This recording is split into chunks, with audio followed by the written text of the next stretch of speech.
السلام علیکم. اب یہ ہم حضرت امیر حمزہ کی جہاں پر قبر مبارک ہے وہاں پر آئے ہوئے ہیں. واحد ہوئی تھی اس میں سے 40 صحابہ کو اللہ تعالیٰ کے نبی نے جو چوٹی کے تیر چلانے والے تھے ان کی ڈیوٹی لگائی تھی کہ آپ ایک پہاڑی پہ مورچے پہ کھڑے ہو کے آپ نے یہ مورچہ نہیں چھوڑنا چاہیے ہم جنگ جیتیں یا جنگ ہاریں. تو اس میں سے یہ ہوا کہ مسلمان جنگ جیت گئے. تو وہ جنگ جیتنے کے بعد 30 صحابہ نیچے اتر آئے. ان کو لگا کہ اب اللہ کے نبی کا جو حکم ہے وہ کمپلیٹ ہو گیا کیونکہ اب جنگ ہم جیت گئے. تو کفار نے جب دوبارہ حملہ کیا تو 70 کے قریب صحابہ جو ہے نا وہ شہید ہو گئے اور دین اسلام کا ٹھیک ٹھاک نقصان ہوا. تو اس میں ایک یہ بھی لیسن تھا کہ اللہ تعالیٰ کی جو نبی کی بات ہے اگر وہ آپ نہیں مانتے پوری طریقے سے تو اس میں سے آپ نقصان اٹھائیں گے. حضرت امیر حمزہ کو شہید کیا گیا اور ان کا جو کلیجہ تھا وہ ہندا نے چبایا تھا. تو بعد میں ہندا اسلام اس نے قبول کر لیا. تو وہ اللہ کے نبی کی محفل میں آتی تھی تو اللہ تعالیٰ کے نبی کہتے ہوتے تھے کہ اے ہندا تم میرے سامنے نہ بیٹھا کرو, تم میرے پیچھے بیٹھا کرو. ان کو اتنا دکھ تھا کیونکہ معاف تو اللہ کے نبی نے ان کو کر دیا تھا لیکن ان کو دیکھنے کے بعد وہ سارا منظر ان کی آنکھوں میں. تو اللہ تعالیٰ کی ذات ہے, ہماری بخشش بھی اللہ تعالیٰ کرے اور ہمارے ایمان میں بھی اللہ تعالیٰ کی ذات اضافہ کرے. یہ جو آپ قبر مبارک دیکھ رہے ہیں یہ حضرت امیر حمزہ کی ہے اور یہ پہاڑی آگے یہ لوگ اس کے اوپر چڑھے ہوئے ہیں. بعض لوگ کہتے ہیں کہ اس کے اوپر نہیں چڑھنا چاہیے کیونکہ نیچے قبر مبارکیں ہیں تو انہی پہاڑیوں پہ صحابہ کرام کا خون مبارک بھی تو یہ بے حرمتی ہوتی ہے, جوتے لے کے لوگ اوپر چڑھتے ہیں. تو یہ ہم آئے ہوئے تھے احد پہاڑ پہ, بڑا مجھے تھا شوق کہ احد پہاڑ کو بھی ہم دیکھیں.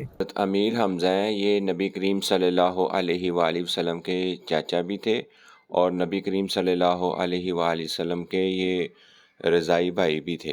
اور نبی کریم صلی اللہ علیہ وآلہ وسلم سے حضرت امیر حمزہ کا چہرہ مبارک بہت زیادہ ملتا تھا. تو اس لیے جب ان کو کافروں نے شہید کیا تو وہ نعوذ باللہ استغفر اللہ وہ یہ سمجھنا شروع ہو گئے کہ شاید انہوں نے نبی کریم صلی اللہ علیہ وآلہ وسلم کو شہید کر دیا.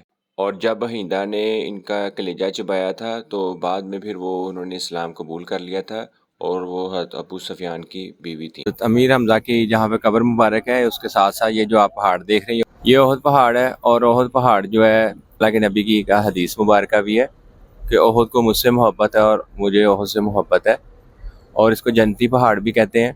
اور یہ جو حضرت امیر حمزہ کی قبر مبارک بھی ادھر ہی ہے اور یہ تقریباً کچھ 6-7 کلومیٹر اس کی لمبائی ہے پہاڑ کی اور اس کی جو اونچائی ہے وہ بھی تقریباً 2 سے 2.5 کلومیٹر ہے اور جو اس کی چوڑائی ہے وہ بھی 2.5-3 کلومیٹر ہے اور اس کو جنتی پہاڑ بھی کہتے ہیں.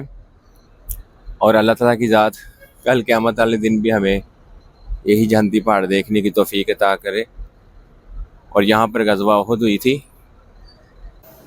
یہ جو آپ کو بڑا ایریا نظر آ رہا ہے یہاں پر کم و بیش 70 صحابہ جو غزوہ احد ہوئی تھی اس میں شہید ہوئے تھے. تو یہ ان کی قبر مبارک ہے اور وہاں پر 2 نشان نظر آ رہے ہیں, وہاں پر حضرت امیر حمزہ کی ہے اور یہ انہوں نے سائن بورڈ لگایا ہوا ہے ہر تقریباً ساری زبانوں میں لکھا ہوا ہے کہ نبی کریم صلی اللہ علیہ وسلم کی اتباع کرتے ہوئے قبروں کی زیارت کرنا سنت ہے لیکن صرف زیارت قبر کے لیے سفر کرنا جائز نہیں.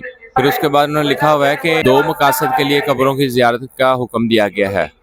ایک تو یہ ہے کہ سلام عرض کریں آپ اور دوسرا یہ ہے کہ نبی کریم صلی اللہ علیہ وسلم زیارت کرتے وقت یہ دعا پڑھتے تھے. اس کا میں آپ کو ترجمہ بتاتا ہوں کہ سلامتی ہو تم پر اے مومنوں اور مسلمانوں کی بستی والوں, ہم بھی انشاءاللہ تم سے ملنے والے ہیں. ہم اپنے اور تمہارے لیے اللہ تعالیٰ سے عافیت کے طلبگار ہیں. صحیح مسلم کی حدیث ہے. دوسرا مقصد آخرت کو یاد کرنا ہے کیونکہ اللہ تعالیٰ کے اللہ علیہ وآلہ وسلم نے فرمایا کہ میں نے تمہیں قبروں کی زیارت سے منع کیا تھا, اب تم ان کی زیارت کیا کرو اس لیے کہ یہ آخرت کی یاد دلاتی ہیں. قبروں کو برکت کے لیے چھونا بدعت اور ناجائز ہے اور شرک کے وسائل میں سے ایک ہے. احد پہاڑ اور جبل رمتا پر برکت کی نیت سے چڑھنا نیز وہاں سے مٹی یا کنکریاں لینا جائز نہیں. تو یہ ساتھ ہی احد پہاڑ ہے یہ جو پیچھے نظر آ رہا ہے. کہ نبی نے یہ بھی فرمایا کہ اگر میں یہ انگلی سے اشارہ کروں تو یہ احد پہاڑ سونے کا ہو جائے گا. جنتی پہاڑ بھی اس کو کہتے ہیں, یہ احد کا پہاڑ بھی ہے.